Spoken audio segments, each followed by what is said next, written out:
All right. Good morning, everybody. Today is Tuesday, August 29th, 2017. And this is Before the First Cup with Jules here on UCY.TV. Happy Tuesday, everyone. It is an overcast 60 degrees, and it looks like it's going to pour here any minute here in upstate New York. And if you look at the map, there's some big blob coming up the coast. And I thought I heard something yesterday about it being a tropical storm. Not too sure about that. So where do we leave off on Thursday? We titled the show, Guest Drew Lamb. We discussed the eclipse, Hanford, AI, mind control, and Civil War II. It's pretty interesting. Talking to Drew is always a treat. I haven't talked to him in about a year. And we tend to think about some of the same things. He was up in Oregon for the eclipse. He said it got kind of strange up there. I only noticed really weird shadows here. But Hanford as well. He's got a page. If anybody is on Facebook, it is facebook.com/Hanford Facts. And he came into possession of a whole bunch of documentation from a friend's dad who passed away, who had formerly worked for the CIA, I guess, and had done a lot of different research into what was going on at Hanford, and he had all kinds of documents. So Drew has been working on putting those online if anyone is interested. And I'm sure that page is probably publicly accessible as well, even if you don't have Facebook. So where do we leave off on Wednesday, which was the day before? We titled the show Killer Robots, Urban Warfare UAVs, Self-Healing Skin Jobs, and AI Safety. I think we're going to get back to AI today. I had gone through my news feeds yesterday and came upon 4 or 5 good stories that all kind of interlocked with each other that I thought would make a good show for today. So we ended that show on Wednesday, which was 6 days ago, about looking at Elon Musk and how he again is coming out calling to the UN for a ban on killer robots. And there are hundreds of other AI scientists and experts in the industry even that have come out to support him, saying that we should do it now before it is too late.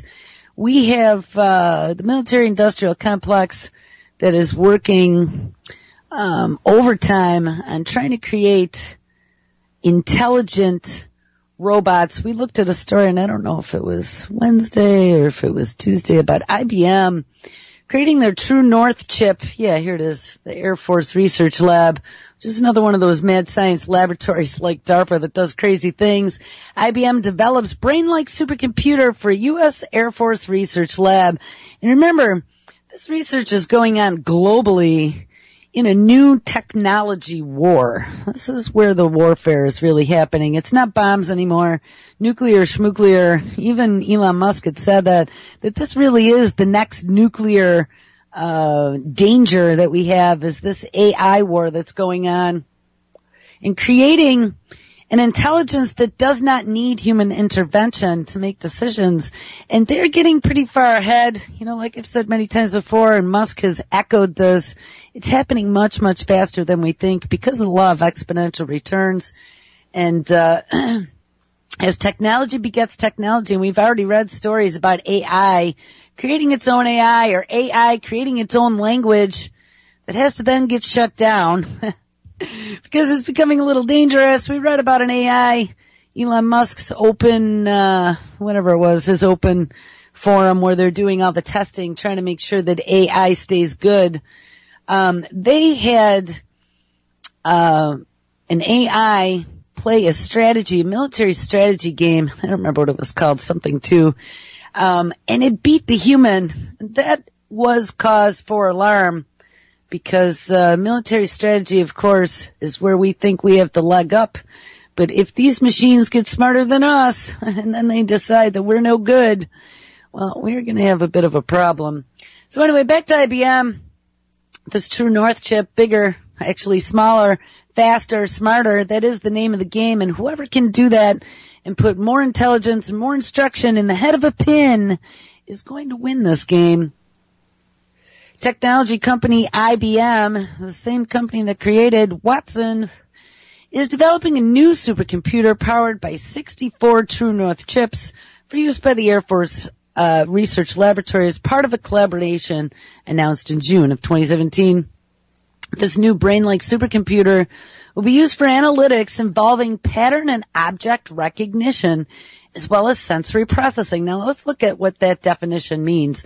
And we looked at IQ before, and one of the big telltale signs of IQ is to be able to recognize patterns and connect dots.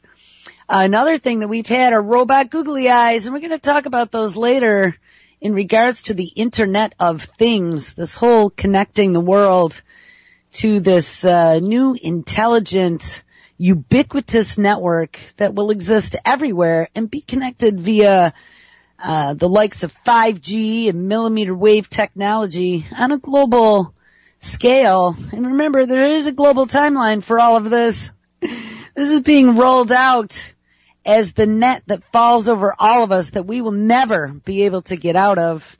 And the third thing they said that they want to use this new supercomputer for is for sensory processing.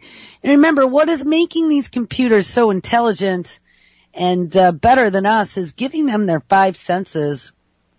We are giving them a time and a place in the universe to be able to mark and then relate themselves to the outside world. And this is dangerous. This is where we have to start wondering where being cognizant comes in. Once you are aware of your surroundings and your place in the universe and the self versus the outside, does that constitute some sort of consciousness?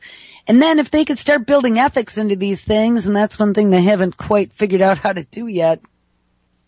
No Isaac Asimov rules, but soon if they have their way, don't worry, we have Google working on a team that is going to be, and I think DARPA as well, it's going to be figuring out how to build a kill switch and how to make these things ethical. So don't worry about it, people. But they're going to let them look at cat pictures, millions of them, as a matter of fact, on YouTube, to be able to distinguish whether it's a cat or a dog by using the robot googly eyes. And not only that, but your face as well, 230-point facial recognition, and being able to determine not only whether or not you're thinking unpure thoughts just by the expression, micro expressions on your face, but also by the sound of your voice. They'll be able to analyze your voice and tell whether or not you are mentally ill or even physically ill on the spectrum and diagnose you at a distance. Pretty frightening. And if we get there, I have some nutty stories about that as well coming. So this true north neurosynaptic system, and remember, Dr. Watson is already working on healthcare. This true north neurosynaptic system has been designed to imitate human neurons and can convert ding-a-ling audio, video, and other forms of data received by sensors into symbols, which makes it their own language, which the computer can then process and share amongst itself without us even knowing what they're talking about. And it is capable of performing advanced computations using less energy than conventional chips. Remember, Facebook pulled a super genius computer scientist out of Stanford or one of those California universities out of retirement to help them come build a new computer data center that was going to make their chips way more powerful, save them bazillions of dollars so they didn't have to rebuild it, and make these more intelligent in a smaller footprint. Guys, this is where the danger comes in, and everything's being fed to the cloud. And it's going to be Skynet. Skynet will be true. Skynet will live. Google has already let the stuff loose on the internet as part of their search engine. Soon to get bigger and bigger. Microsoft is already in the game as well. Guys, these rich tech companies and these rich tech investors are all going to own the network that enslaves us. They've already enslaves us, but even more so in the future. And they'll be able to kill us in the future as well, determine that you are a difficulty, you are an insurgent, you are not healthy for the white-walled society that they are planning, where all of us is bag tagged and scanned, and healthy because it's cost-effective. You're not going to be one of those people. Neither am I, unfortunately. And they're already discovering that as I'm being bagged and tagged on a daily basis back in the medical industrial complex that I have so shunned for so long. So anyway, back to this IBM supercomputer. It is capable of performing advanced computations using less energy than conventional chips. And I wonder where that DARPA one is. Here we go. There's a story that came out about DARPA yesterday and some chips. The Air Force Research Laboratory's principal electronic engineer, King Wu, said, and it's King Q-I-N-G, Wu, said, this is about building more intelligent machines that will work with humans to make human operators and analysts more effective and efficient when dealing with data. Yeah, of course, it's all about helping humans. So they keep telling us, except you're training the machine. Every little bit of input that you put into it right now is teaching the machine more about humans, more about the world and how it works, more about our genetics and how to flip switches on and off, how to make things better, how to determine whether or not you are, quote, good or you are, quote, bad, based upon lots of different big data about you that they've been collecting for a very long time. We read a story about artificial intelligence and the spies, last week, maybe Tuesday or so, and one of the things that it looked at is how they were utilizing all this data to create a dossier on you, and I've talked about that many times before. Your dossier is going to give them a red light or green light eventually on a dashboard and tell them whether or not you should be considered a danger. This was interesting. I closed all of my tabs and I reopened them before the show because my machine was pegging for memory.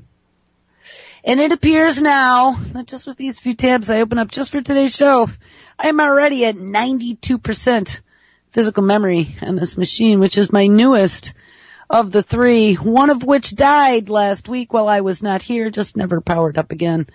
So, hopefully I can scroll. I don't know what's going on now. Damn it. Well, hold on. I'm going to open up my source of links. So if I have to, I can open these all again. And I got to log in. And I'll have to do the elephant song in a second. Hold on. Old password. Do do do do do do do do do do do do do do do do do do. Oh, my browser just disappeared now, and I went to 98%. Do do do do do do do do do do do. I think it is Google Chrome that goes out of its way to break everything because it keeps trying to force me to make an update. And I keep saying, no, thank you. I don't need an update. And it keeps saying, okay, then screw you, Jewel, because you do need an update.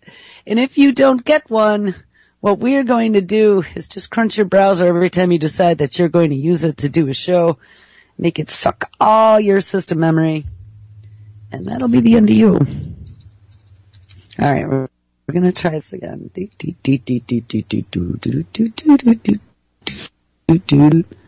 Oh, come on. See, guys, I'm going to tell you, this is exactly why my blood pressure doesn't do well when I do the show. It is hazardous to my health. Oh, and I think it's on purpose. You know, something else I was reading about blood pressure the other day and clotting mechanisms and that. If you sit in a chair, this was pretty surprising to me, especially since I've done it for 30 years, but if you sit in a chair and you have your legs hanging off that chair, that is not good for the circulation in your legs. And then if you put your legs, because you feel like your blood is pooling in your feet, if you put those legs on a footstool and they are at a 90-degree angle to your body, that's even worse for the return of blood back through your heart and worse for your physical body. Oh, look at this one isn't responding either. Two computers at the very same time trying to get into the same application and it is not working. Guys, I don't have backup number 3, so this might turn into a headache for me. All right, so I can read whatever is left on this page that doesn't scroll now. Oh, this is unbelievable. This brain-like supercomputer will be used for analytics involving pattern object recognition and sensory processing. And it can use less energy. Oh, damn. It can use less energy than conventional chips. The Air Force Research Laboratory's principal electronic engineer says it's about building more intelligent machines that work with humans to make human operators and analysts more effective and efficient when analyzing data.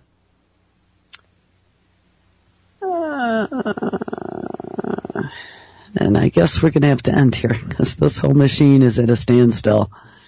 But hold on. Hold the phone because we're going to open something else. They will not stop me. All right, so I think we read this story once before, but it kind of struck me as all this medical stuff is coming out.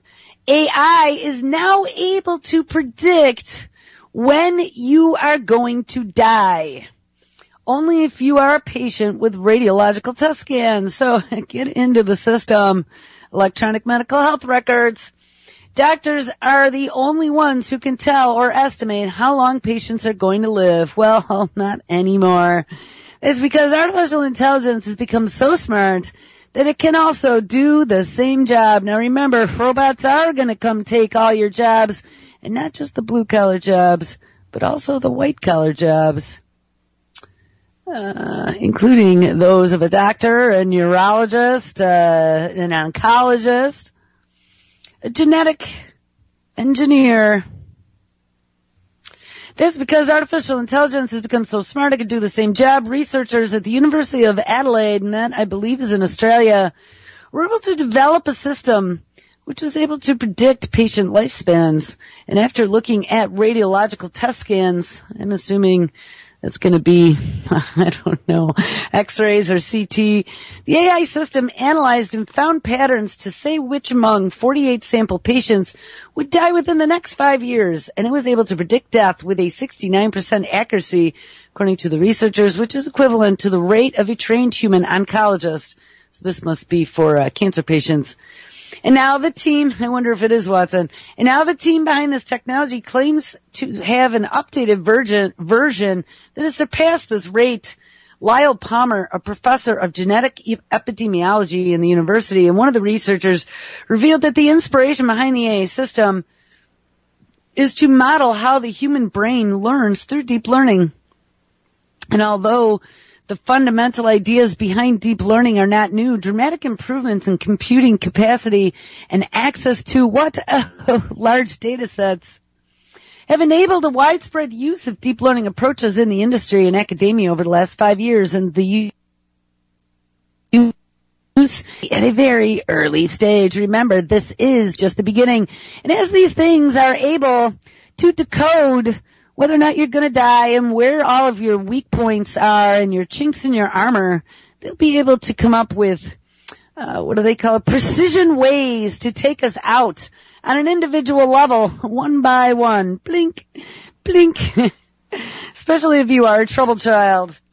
Radiological images have been an untapped resource. Ding, for precision medicine, he said. Exactly, just like I said. And there is so much potential and valuable information in hundreds of thousands of images.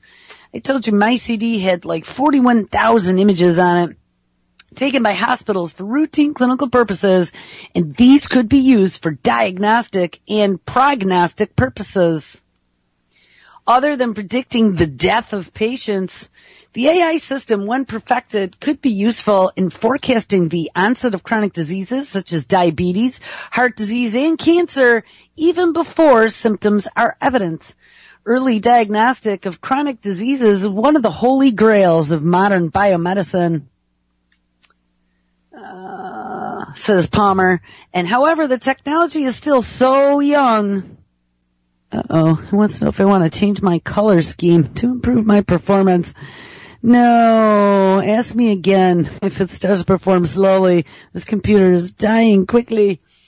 However, the technology is still so young that doctors cannot do anything with the information that AI produces to help patients, since current models are only capable of predicting 5-year mortality in a subset of patients being imaged with thoracic CT scans, like I said, in a hospital setting. It already overflows with potential, though, as present. It predicts death with around 80% accuracy, and this is far better than a human doctor could do. So there you go, out of ResearchGate. Here's something else about prediction and finding you. You don't even own your own face. Even more sophisticated technology will allow the likes of Facebook to not only locate you, but to profit from it as well. Have you been tagged in a Facebook photo lately? No, I have not. Think this is a harmless or fun act? Well, in reality, and this is what I've always said, you are feeding one of the scariest beasts in the technological forest.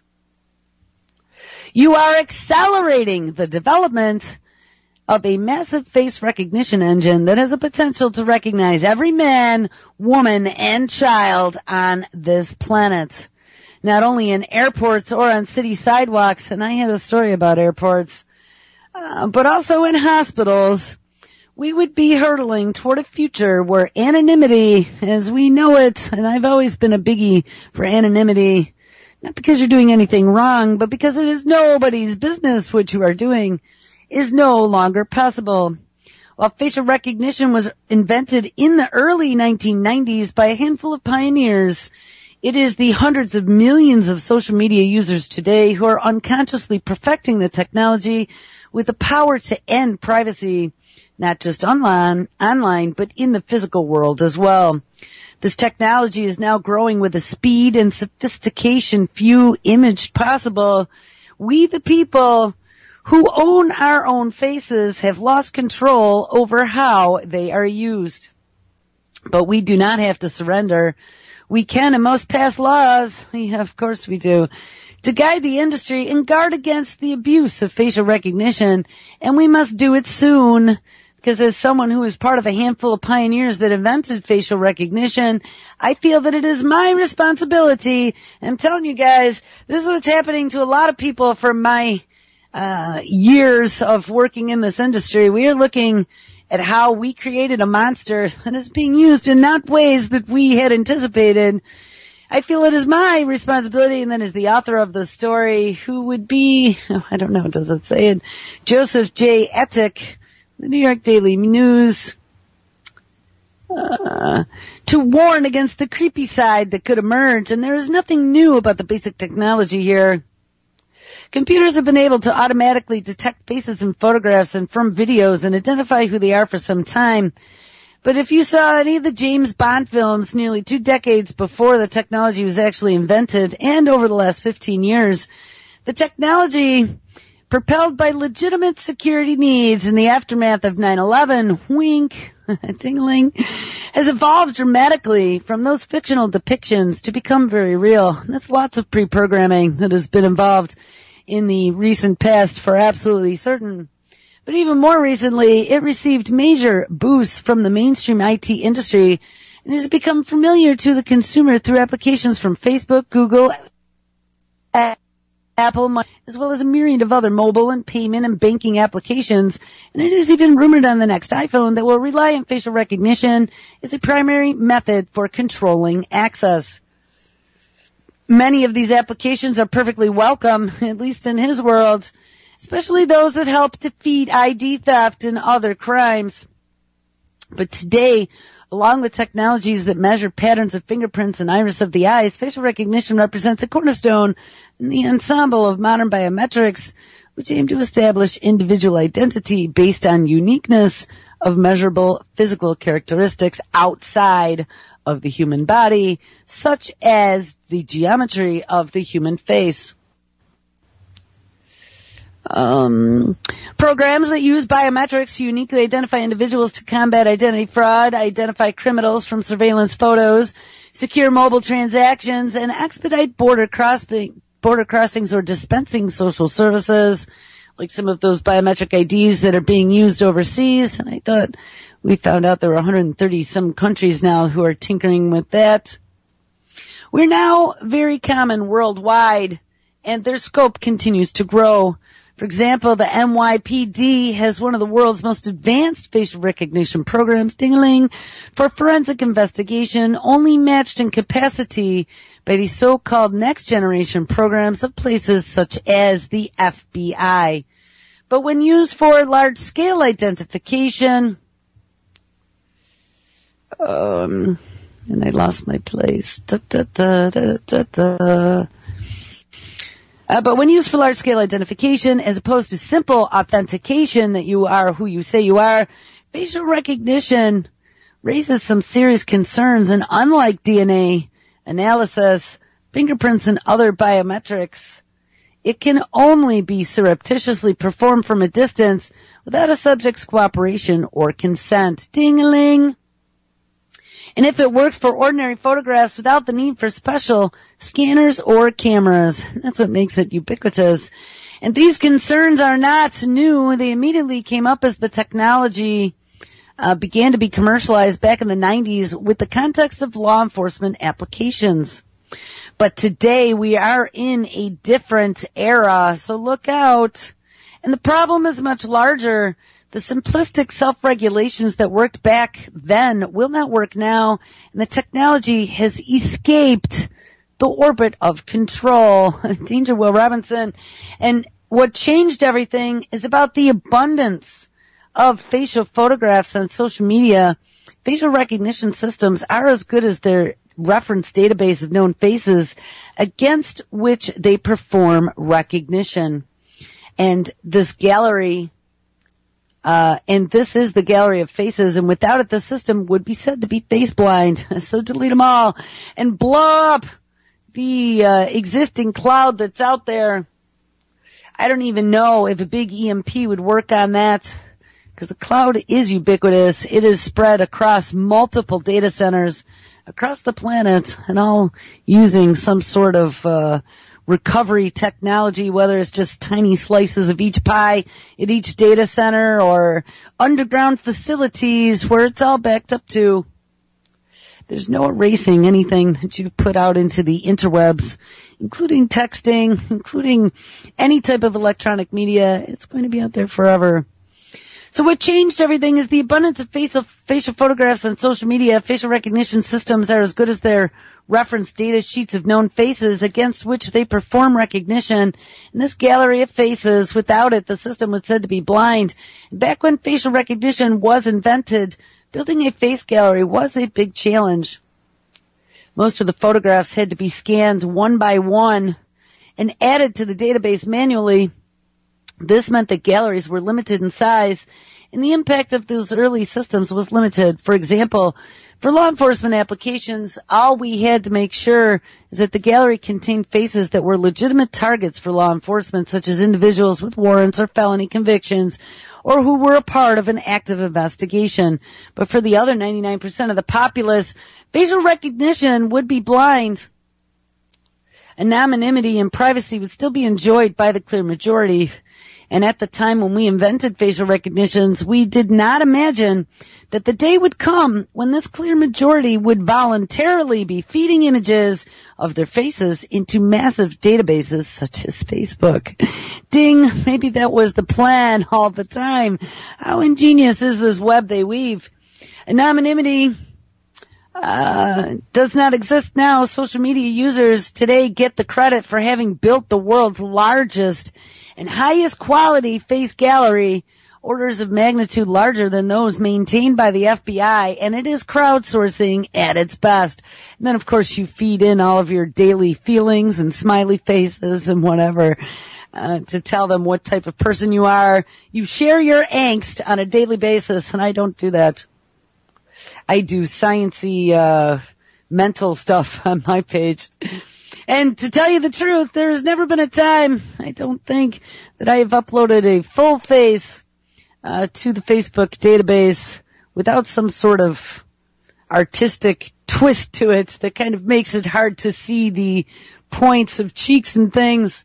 I've always been aware of that. Social media users today get credit. And in addition to serving as reference galleries, the massive abundance of face images allows the deployment of a class of intelligent algorithms called deep learning. And these powerful data processing methods also automatically learn to classify image content through examples. Software developers do not have to code the classifiers needed to tell a computer what a face is on an image and who it belongs to, the eyes, mouth, nose, and other feature detectors. All they have to do is show computers a large number of examples of photos of faces, and the deep learning takes care of the rest. The result is a software engine that learns what makes a face and not a car, not an animal, and that can distinguish between billions of faces in countless settings and at countless different angles from one another.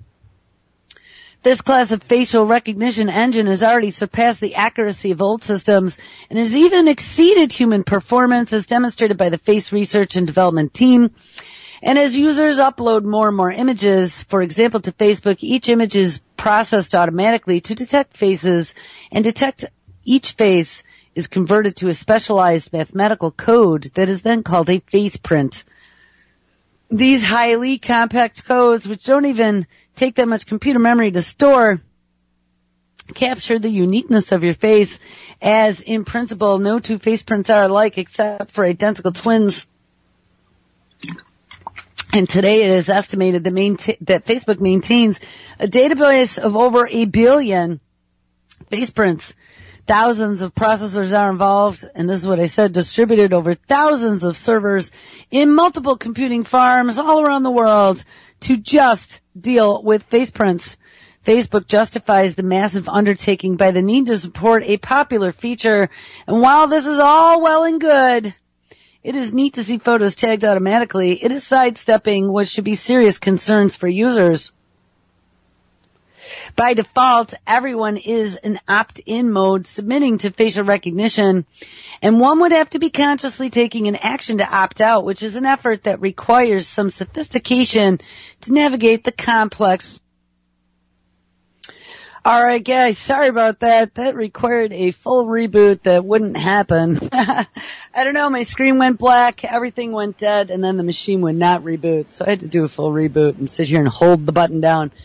So I was reading for a bit, and I guess it wasn't that important. We were talking about Facebook and federal law and all the tech giants owning your face. And as one of the inventors of facial recognition in the early 1990s, Atik is a chairman of the Identity Council and the ID for Africa, which are movements to give legal identity for all around the world by 2030. So I don't know what that means. So is he all for this or not? And as someone who witnessed the birth of facial recognition and accompanied it through its formative years, his dream is to see it mature, add safety, security, and convenience to the consumer without taking away their control of their own privacy or their personal data. So, But check this out.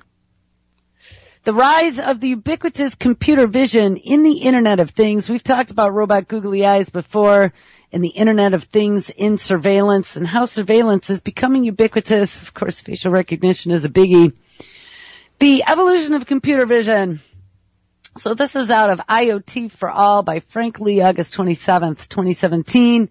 You can easily find computer vision technology in everyday products, from game consoles that can recognize your gestures to cell phone cameras that can automatically set their focus on people, and it is impacting many areas of our lives. But in fact, computer vision has had a long history in commercial and governmental use.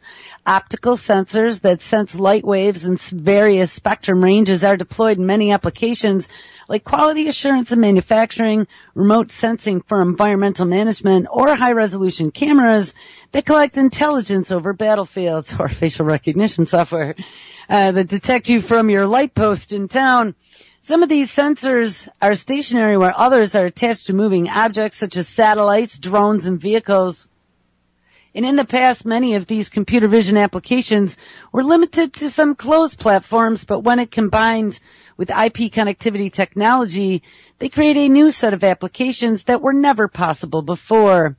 Computer vision, coupled with IP connectivity, advanced data analytics, and artificial intelligence, will be catalysts for each other, giving rise to revolutionary leaps in the Internet of Things innovations and applications. Now, please do me a favor and tell me if you guys can hear me. Yay! I see it. Thank you. So environment designed for vision, sight or vision is the most developed of the 5 human senses. Ding, ding, that's what I said. Giving these computers Our five senses is what is going to doom us. We use it in daily lives to recognize our friends, detect obstacles in our path, and to complete tasks and to learn new things. We design our physical surroundings for our sense of vision, and there are street signs and street signals to help us get from one place to another. Stores have signs to help us locate them, and computers and television screens display information and entertainment that we consume.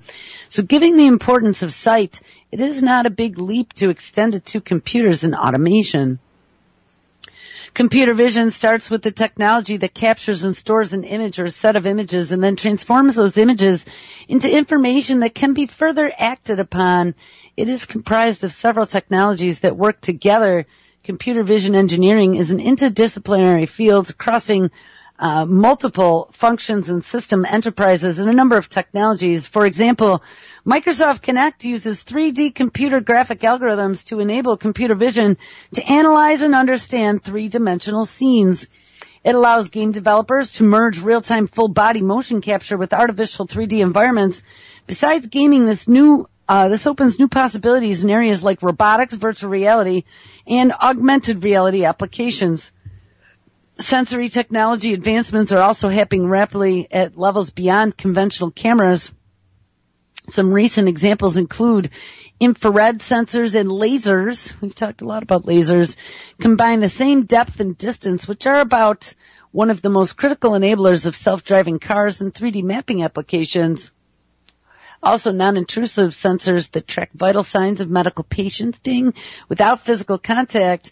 High-frequency cameras that capture subtle movements not perceivable by the human eye to help athletes analyze their gaits or to identify you by your gait or tell if you're lying by your micro-expressions. We've talked about those, as well as ultra-low-powered and low-cost vision sensors that can be deployed anywhere for a very long period of time. We've talked about those also, some of those cameras that can run forever.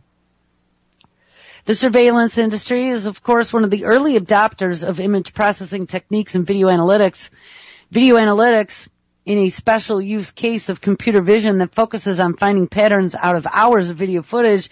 The ability to automatically detect and identify predefined patterns, in real-world situations presents a huge market opportunity with hundreds of case uses. The first video analytics tools used handcrafted algorithms that identified specific features in images and videos, and they were accurate in a laboratory setting and simulation environment. However, performance quickly dropped when the input data like lighting conditions and camera views deviated from design assumptions. Researchers and engineers spent many years developing and tuning algorithms or coming up with new ones to deal with different conditions. However, camera or video recorders now use those algorithms, and they are still not robust enough, despite coming incremental progress made over the years. Poor real-world performance limited the usefulness and adoption of technology, but guess what? They've overcome all that now with AI. In recent years, the emergence of deep learning algorithms has reinvigorated computer vision. Deep learning, which mimics the neurons in the human brain, and starting in the early 2010s, computer performance accelerated by graphics processing units or GPUs has grown powerful enough for researchers to realize the capabilities of the complex. Besides partly driven by video sites and prevalent IoT devices, researchers now have diverse libraries of video images and data to train their neural networks. In 2012, the version of the deep neural network, DNN, called convolutional neural network, demonstrated a huge leap in accuracy, and that development drove renewed interest and excitement into the computer vision field of engineering. Now, in applications requiring image classification and facial recognition, deep learning algorithms have exceeded their human counterparts. More importantly, just like humans, these algorithms have the ability to learn and adapt to different conditions. With deep learning, we are entering an era of cognitive technology, and that's how they always referred to IBM Watson, where computer vision and deep learning integrate to address higher-level complex problems once the domain of the human brain only. And we are just scratching the surface of what is possible, so look out. Those systems will continue to improve with faster processors, more advanced machine learning algorithms, and deeper integration to edge devices. Computer vision is set to revolutionize the Internet of Things. And guys, this is where the worry comes in, because they will be able to target you with quite a big accuracy, find you anywhere, be able to bag, tag, and track you, determine what type of person you are, and take you out if need be. And as they give all this data to the machine, let the machine make determinations for itself, we are in grave danger, because the machine one day might decide that you are a danger to itself and others. All right, so let's go on to another story. Since I've had to cobble this show together, the age of AI surveillance is here. This is out of Quartz Magazine, QZ.com. The age of AI surveillance. And we'll see if I can scroll this now. Come on, baby. Just a little bit more. For years, we have been recorded in public on security cameras, police body cams, live streams, and other people's social media posts, and on and on and on. But if there is a camera in our face, there has always been a slight assurance that strangers wouldn't really be able to do anything that affects us with the footage. Well, guess what? The time and effort it would take for someone to trawl through months of security footage to find a specific person or search the internet on the off chance that they'll find you was just unrealistic, but not for robots. Long possible in Hollywood thrillers, and we found out that there's already a system out there, like out of Bourne movies, who can track you across any form of video footage. The tools for identifying who someone is and what they are doing across video and images is taking shape. Companies like Facebook and Beidou in China, they're Google's equivalent in China, and the technology wars are on, have been working on such artificial intelligence-powered technology for years, but the narrowing rate of error and the widening availability of these systems foretell the near future when every video is analyzed to identify people, objects, and the actions inside. AI researchers struggled for years to build algorithms that can look at an image and tell what it depicts, and the complexity of images, with them containing millions of pixels that form unique patterns, was just too complicated for hand-coded algorithms to reliably work. But then in 2012, which was a great year in the coming of Skynet, researchers demonstrated that the technique called deep learning, a system that took and generated ideas of our brain's interconnected neurons and translated those into mathematical functions, worked far better when working with large amounts of images. And if a deep neural network, as the system was called, was given enough examples, it could suss out a shared pattern between images, like the shape and texture in common between cats. Remember, they put Google's AI on cat images on YouTube to teach it. Since then, the systems have grown in complexity and scale, and researchers began making larger networks of neurons, while hardware manufacturers like NVIDIA, and they're the one who took their GPU that used to only be used for video games and turned it on to AI, began building specialty processors to make the networks exponentially faster. The result has been an explosion in what the systems can accomplish. And given a large data set of images or video, these systems can be trained to learn what a person's face looks like and reliably identify it again and again and again. The largest public example of this is MegaFace, a project out of the University of Washington, in which the dataset contains nearly 5 million images of 672,000 people sourced from Flickr's Creative Commons.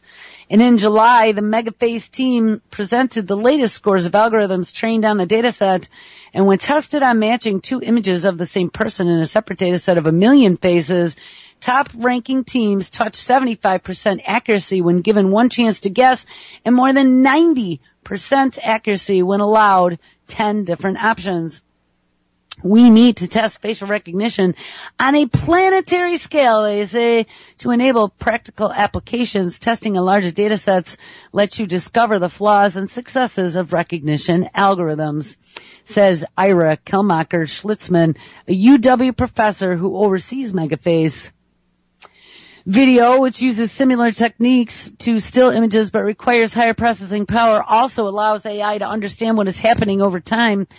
Baidu, the Chinese search giant, announced in late August of 2017 that it had won the ActivityNet Challenge, which correctly labeled the actions of humans in 300,000 videos with an 87.6 accuracy. These are actions like chipping wood, cleaning windows, or walking a dog. Facebook has also demonstrated interest in this technology to understand who's in live streams on site and what they are doing In an interview last year, Director of Applied Machine Learning Joaquin Quinucero Candela said that ideally Facebook would understand what is happening in every live video in order to curate a personalized video channel for users, but that isn't why. It was because people committed suicide on live video, and they wanted to make sure that that did not get streamed live again. Whoops. So they needed an AI algorithm to understand what was going on. Let's get back here. The U.S. government has already began using the technology in a limited capacity. Last week, the New York Department of Motor Vehicles, DING, announced that it made more than 4,000 arrests using facial recognition technology instead of scanning police footage and software used to compare new driver license application photos to images already in its database, making it tougher for fraudsters to steal someone's identity. If a state or federal government expand into deploying facial recognition in public, they will already have a database of more than 50% of all American adults from repositories like the DMV. And again, the bigger the data set, the better the AI. And that might not be far off. Axon, a company known as Taser and the largest distributor of police body cameras in the U.S., has recently ramped up ambitions to infuse AI into its products, acquiring 2 AI companies this year. Axon CEO Rick Smith told courts previously that the ideal use case for AI would be the objective generation of incident reports, giving police more time out from behind the desk. So you're going to have an AI not only taking live video camera footage of you when you encounter a police officer, but I'll guarantee you there's already technology out there that we read about where they will edit out the boring parts of your video, and they will also generate incident reports by understanding what is going on in the video automatically without a human. Facial recognition, he noted, is active now, but it isn't active now, but it could be in the future. Motorola and other major body cam suppliers pitches its software on its ability to quickly learn faces, highlighting a scenario where a lost child. All right, guys, thanks for hanging out today. I've been John.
It could turn out to be mankind's biggest technological leap forward. Artificial intelligence, AI for short. Unless all the AI-endowed robots decide to take over for us someday. Our cover story is reported by David Pogue of Yahoo Tech. For decades, Hollywood movies have taught us two things about robots. First, they'll someday walk on 2 feet like people. Most of them will eventually turn on us.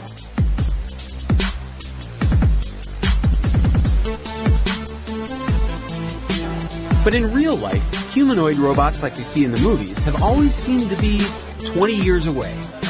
Well, don't look now.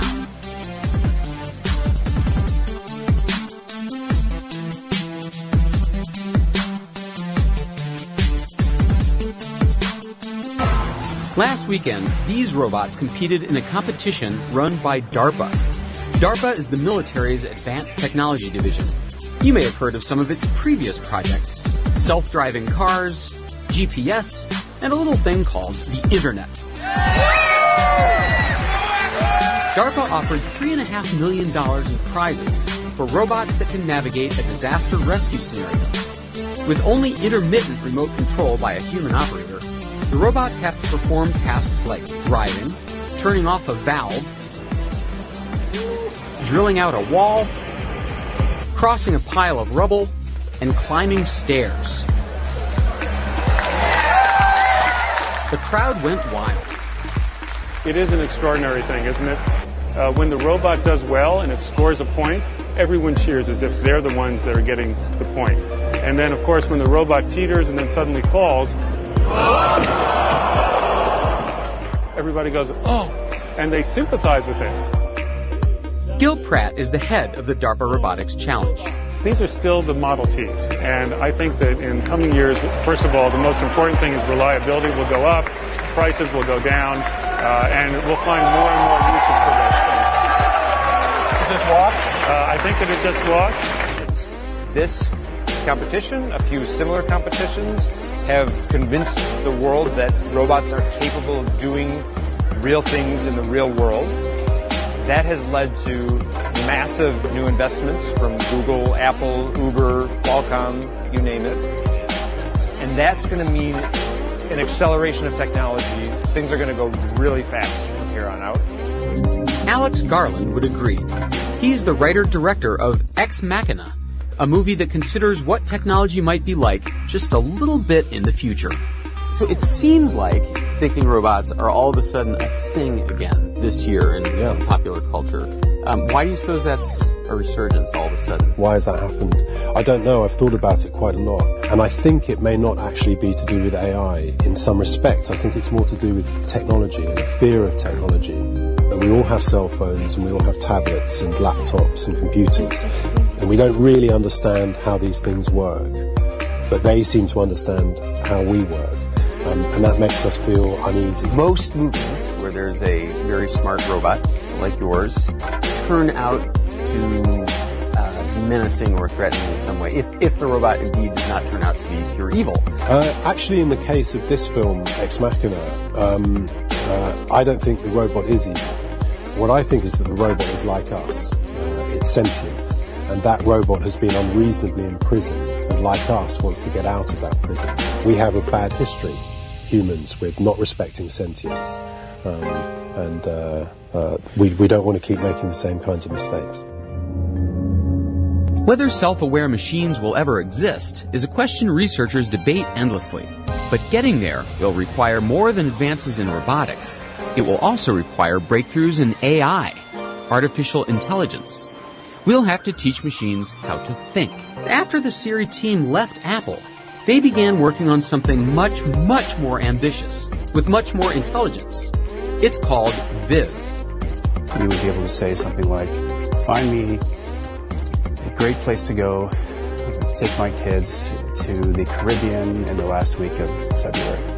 In a split second, Viv will consult several different services on the web, stores, travel agencies, databases, to execute much more complicated commands. The system would know who your kids are, the last 5 trips that you took, and approximately how much budget you'd like to spend on those types of vacations. It would begin a dialogue. It all sounds great, but not to everyone. Artificial intelligence, if we succeed in getting true AI that's smarter than us, will be the most powerful technology ever. And it'll either be the best thing ever to happen to humanity or the worst thing.